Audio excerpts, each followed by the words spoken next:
Morning, boys and girls. She told me I had the pain gel in here.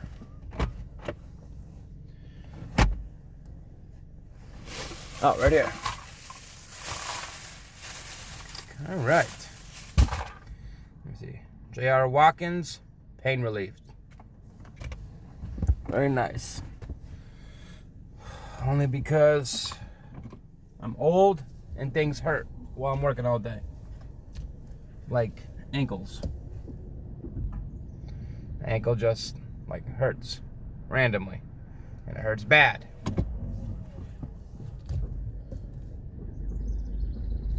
Alright. You know, we moved in this place almost a month now we've been here. All the unpacking's basically done, and there's still a few things we haven't been able to locate. Like one big thing was aloe vera. I don't know how people feel about aloe vera, but it's like a cure-all. The Pepto, the 50s, I guess. We use it for a lot of shit. Poison ivy, bug bites, sunburn, rug burn, stuff like that. So all that kind of stuff we've learned, we have it on our thing, it's actually nice. We keep it on there, and it basically cures all. Oh boy. I always get nervous when I see a cop. My whole mind just flips. No, I'm legal, just cops have you trained. Anyway, we just found the aloe vera crammed in between the refrigerator and the wall. Just up like 3 feet off the ground, just kind of hovering there, stuck in between the two items. Shows you how great cleaners we are, huh? That was something. That was actually pretty funny. Because we've had sunburn. Well, I've had sunburn. My wife doesn't get sunburn. And aloe helps. I don't get bad sunburn. It just kind of burns. And then it goes away.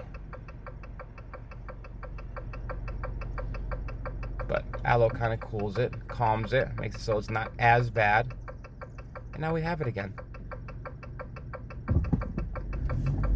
Oh boy, life's funny. Just gotta wait a few more days till payday. We got about $100 for the week left. Gotta get gas. I gotta get the dog chewies. Starting to eat our goddamn carpets. Kind of makes it difficult. It's a new place, so I gotta replace, well, not replace, just fix 2 carpets, edges of carpets. They're the old kind of 80s carpets that are just there. They kind of come off, the strings come apart. So I gotta cut off about a 2-inch section off the edge by the doorway, put a piece of trim down, and then voila, it's fixed. Or just get a brand new piece of carpet that size and replace it and basically tack it in. It's both ways are able to do, but I can't do it right now. I'm broke. I'm always broke. I always have no money.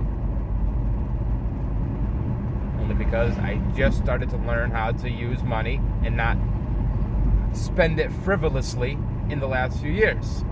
I'm getting better at it, and I'm just not good at it. Just trying to get better. And I admit I'm not good at it. I'm trying. I don't spend it on drugs.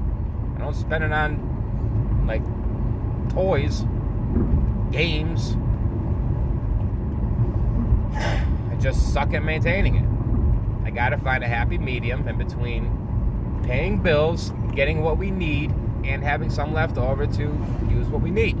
Use for food and gas and all that stuff. I'm just not good with having stuff left over. And I have a hard time saying no to my wife. Not blaming her. But she has habits and I have habits. And we both have succumbed to those habits. Like smoking and monsters, things like that. We both have our issues, but we're not perfect. She's a lot closer than I am, but we're trying. I know we're probably too old to be able to not be able to save money and have it on a regular basis. Started late. I sucked. Wasn't good at it. I'm getting better. Growing up, it was an expression, an ideology that I was told that I never really thought was a real thing until recently. I was always told, listen, you can live life two ways. You can work hard now and you can play hard later, or you can play hard now and work hard later. And of course, I did the latter. And go figure. Oh, what is that? Construction? I was an idiot. I did a lot of stupid shit.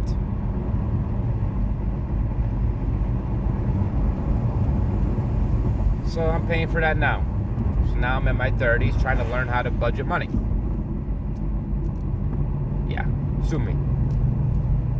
Doesn't matter what anybody thinks because I have a wife that loves me. We've been through hell together. And I would say my high school sweetheart, but she's probably my grade school sweetheart. So I think I've known her as long as I've known anybody in my life. And the goddamn thing no one can do about it. And they've tried. That's just nothing people can do. Oh boy. You know, let's get on to a big issue. I hear that Russia and China and all of those communistic states, all of our biggest enemies, you know, they're all like joining up for some like organization. I think it's called like BRICS, to where they're trying to develop some sort of global community, global currency, like a crypto, but on the global scale that everyone uses. And when we cut off ties with Russia and stop like buying their oil, stop helping their economy, messing with their products, I guess their economy, I mean, it dropped, but now it's on its way up, and it's coming up pretty quick. They're at like a 4 or 5 year high with their ruble. It'd be really tough if China and Russia joined forces. Those are probably 2 of the 3 superpowers that would give us a run for our money if it came down to it, one-on-one. And if they're combining forces, I mean, when you see Putin and fucking that Chinese president holding hands, and it's kind of scary. But hey, we got Biden, you know, Sleepy Joe, president of the free world, is probably the weakest man you would ever meet. If you're in a group of people, he would be probably the one person you would probably try and help walk to their car.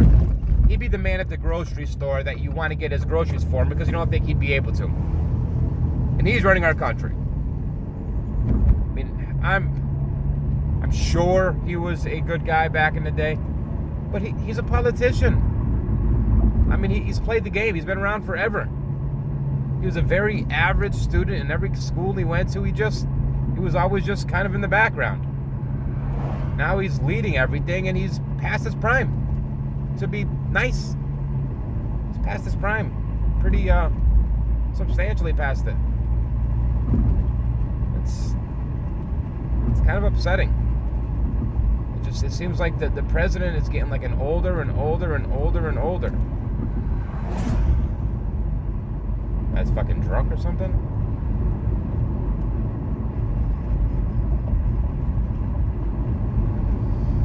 It'd be nice if the leader of the free world was just a strong, willful person that had the wants and needs of Americans forefront and up front, and not no backdoor handoffs or scheming politicians and lobbyists, and to everyone's handing money off to each other. It's kind of upsetting. Because honestly, you really don't know who the fuck has your interest in mind. And it's really fucking shitty. In that whole political sphere, everybody's dirty. But those are the choices we have. A bunch of dirty politicians. And I don't think no one's fucking clean. I know that wasn't correct grammarly. I don't give a shit. But, come on now. Can you really name one political official that is not dirty in some way? Everybody's crooked.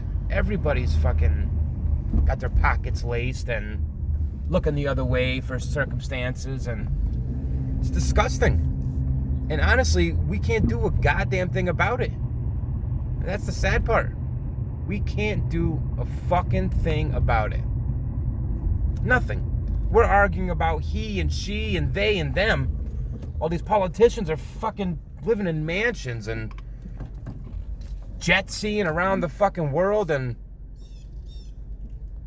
taking our tax money and our hard-earned money and living it up.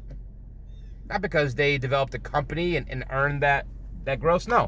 Because they were able to trick the most people into voting for them. And now it's to a point to where if you are in the political sphere, you are getting lobbied by somebody. And I think that's what people found about Trump so appealing, is a lot of it was his money. And I'm sure he had backdoor channels, but it seemed like there was a lot more little than any other politician. You heard about a lot less favors he owed. Problem was, he was already buddies with all these rich guys. So, owing them or not, he probably did him favors. And who the fuck knows? They're all fucking pieces of shits. But out of Trump or Biden, honestly, choose Trump. He's the lesser of the two evils. And he had the economy going pretty good. He had prices down. And I wasn't a Trump guy. He was doing something that Biden wasn't. I mean, look at the results. I'm not talking about if you think he's racist or you think he's this or you think he's that. Look at the fucking results. Look at the prices of things. Look at jobs. Look at gas prices. Look at bread. Come on. We have to second guess about going to a cookout during the week just to make sure we have enough gas money, because gas has doubled and tripled in the last 2 years. So, I mean, we bought this car 3 years ago. I would maybe spend $50 a week on gas. And that I thought was a lot. Now we're upwards almost $1.30, $1.40. It's fucking unbelievable. And that's Biden. Let's go, Brandon. All right, guys. Enjoy your day. Hope it's a good day. Here's your miserable morning in my ride. I'm always aggravated. Nice way to release, though. Everybody be nice, be good. Treat others with respect, no matter what you think of them. Pretend, smile, put on a happy face.